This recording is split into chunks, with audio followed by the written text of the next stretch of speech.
Nanaginip si Jacob sa Bethel. Umalis si Jacob sa Beersheba at lumakad papuntang Haran. Nang lumubog na ang araw, nakarating siya sa isang lugar at doon nanatili ng gabing iyon. Kumuha siya ng isang bato at ginawa niyang unan sa pagtulog niya. Ngayon nanaginip siya na may isang hagdan na nakatayo sa lupa na abot hanggang langit. Nakita niya ang mga anghel ng Diyos na umaakyat at bumababa sa hagdan. Nakita rin niya ang Panginoon na nakatayo sa itaas ng hagdan at sinabi sa kanya, "Ako ang Panginoon, ang Diyos ni Abraham at ni Isaac. Ibibigay ko sa iyo at sa mga lahi mo ang lupaing ito na iyong hinihigaan. Ang mga lahi mo ay magiging kasindami ng alikabok sa lupa. Mangangalat sila sa iba't ibang bahagi ng lupa.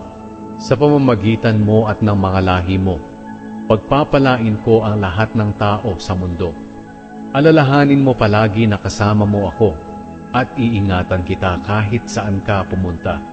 Pababalikin kita sa lupaing ito at hindi kita pababayaan hanggang sa matupad ko ang aking ipinangako sa iyo." Biglang nagising si Jacob at sinabi niya sa kanyang sarili, "Hindi ko alam na nandito pala ang Panginoon sa lugar na ito." Kinabahan siya at sinabi, "Nakakamangha ang lugar na ito. Tirahan ito ng Diyos at dito mismo ang pintuan papuntang langit." Maagang bumangon si Jacob. Kinuha niya ang batong inunan niya noong gabi at itinayo bilang isang alaala. Pagkatapos, binuhusan niya ito ng langis para maging banal. Pinangalanan ni Jacob ang lugar na iyon na Bethel. Dati ay Luz ang pangalan ng lugar na iyon.